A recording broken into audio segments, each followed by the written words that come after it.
자, 박 기자 이제 주변에서 뭐 이렇게 살펴보면 백신 접종을 하신 분들 어렵지 않게 찾아볼 네, 수 있게 그렇습니다. 됐습니다. 사실 이렇게 백신 접종이 빠르게 또 이루어지면서 3주 뒤면 또 새로운 거리두기 재편안이 적용이 되죠. 네, 이미 국내에선 약 300만 명이 백신 접종을 완료했다고 합니다. 예. 내달부터 달라질 변화라고 하면 가장 큰 점이 일반 다중 이용시설의 영업 제한이 사라진다는 점일 겁니다. 예. 또 유흥시설 등은 밤 12시까지 이용할 수 있게 되고요. 또 지금은 4인까지만 모일 수 있었는데 내달 5일부터는 최대 8명까지 모임을 할 수 있게 됩니다. 그렇습니다. 이걸 기다리셨던 분들도 있고 회식하기 싫은데 네. 큰일 났다 이렇게 말씀하시는 분들도 있는데 어쨌든 미뤄졌던 모임들이 다시 재개가 되겠네요. 네, 그래서 증권업계에선 하반기 외식 수요가 강하게 회복될 것으로 보고 주류 업체들의 주목을 하고 있는 상황입니다. 오늘은 태진아와 테슬라로 잘 알려진 하이트 진로에 대해 한번 다뤄보도록 하겠습니다. 그렇죠. 또 저희가 다뤄본 적이 있어서 이 태진아가 테라와 진로를 또 뜻하는 말이고 참이슬을 섞어 마시는 이 소맥을 뜻하는 말이지 않습니까? 또 이제 소맥은 또 회식에서 많이 마시다 보니까 코로나19로 좀 주춤했던 소비가 많이 늘어나겠어요. 네, 맞습니다. 다만 이제 최근 실적 회복세가 감지되고 있습니다. 지난 1분기 실적을 가져와 봤는데 보시다시피 전년 동기와 비교해서는 이익이 줄었지만 시장에서 우려했던 것보단 굉장히 양호한 실적을 기록을 했습니다. 그렇네요. 왜인가요? 네, 사진부터 먼저 보여드리도록 하겠습니다. 예. 자몽의 이슬, 청포도 이슬. 사실 이게 과일 맛이 나는 어떤 원료들을 또 합성을 해가지고 여자분들이 또 좋아하는 술 아닙니까? 네, 맞습니다. 참이슬과 진로뿐 아니라 이런 과일 맛 나는 소주가 세계인들의 마음을 사로잡고 있다고 합니다. 그동안 해외 판매는 대부분 교민들에게서 나왔다면 최근엔 현지인들에게도 사랑받고 있는 건데요. 이 사진들은 일본과 싱가포르 상점에서 과일 소주가 팔리고 있는 모습을 담은 겁니다.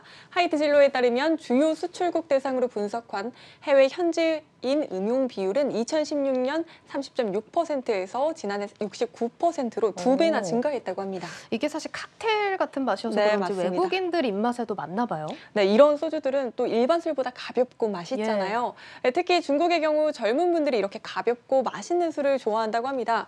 그래서 자몽의 이슬, 청포도의 이슬 등의 수출액은 2017년부터 2020년까지 연평균 117%씩 성장을 해왔고 올해 1분기엔 수출량이 전년 동기 대비 약 84%나 늘어난 것으로 집계됐습니다.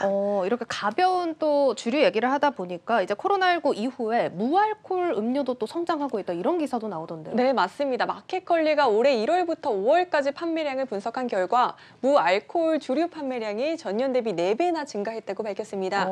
코로나로 인해 이런 트렌드가 나타나고 있다고 분석을 한 건데 사실 코로나19 이전에도 국내 무알코올 시장은 굉장히 커져가고 있던 상황입니다. 업계에 따르면 국내 무알코올 시장 규모는 2012년 13억 원대에서 2020년 150억 원대로 8년 만에 11배 넘게 성장한 상황이고요. 또 국내 주류 기업에 이어 수입 맥주 유통사 브랜드까지 앞다퉈 뛰어들면서 경쟁이 본격화되고 있는데 3, 4년 안에 2천억 원대까지 시장이 확대될 것으로 업계는 전망하고 있습니다. 참고로 현재 국내 무알코올 시장에서 점유율이 가장 높은 상품은 하이트 진로의 제로 0.00 상품입니다. 하이트 제로의 0.00이면 제로가 몇 개가 들어간 겁니까? 네, 그만큼 다 들어가지 않았다 이렇게 보면 될 것 같습니다. 알코올뿐 아니라 칼로리, 당류, 나트륨까지 모두 제로라고 합니다. 코로나19로 많은 분들이 건강에 대해 관심이 크게 늘었잖아요. 칼로리가 높고 너무 단 제품들은 몸에 안 좋다는 인식이 확산이 되면서 꼼꼼한 소비자들은 이런 부분도 상품을 고를 때 중요한 포인트로 생각한다는 점을 반영을 한 겁니다. 여성분들이 또 특히 좋아할 것 같아서 수요가 또 기대가 맞습니다. 되는 부분입니다. 자, 그럼 증권업계에서는 실적을 어떻게 전망하고 있습니까? 네, 큰 회복을 점치고 있습니다. 특히 하이트 진로는 업소용 비중이 높아서 이 주류 수요 회복 구간에서 가장 큰 수혜주라는 분석도 나옵니다.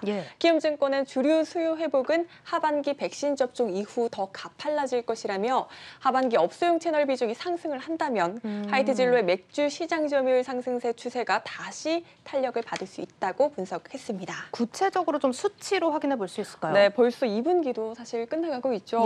내달부터 거리두기가 완화되니까 3분기 실적 전망치를 봐야 하는데 보시다시피 큰 회복세가 기대되는 상황입니다. 또 기관은 5거래일 연속으로 하이트 진로에 자금을 넣고 있다는 점까지 참고하시면 좋을 것 같습니다.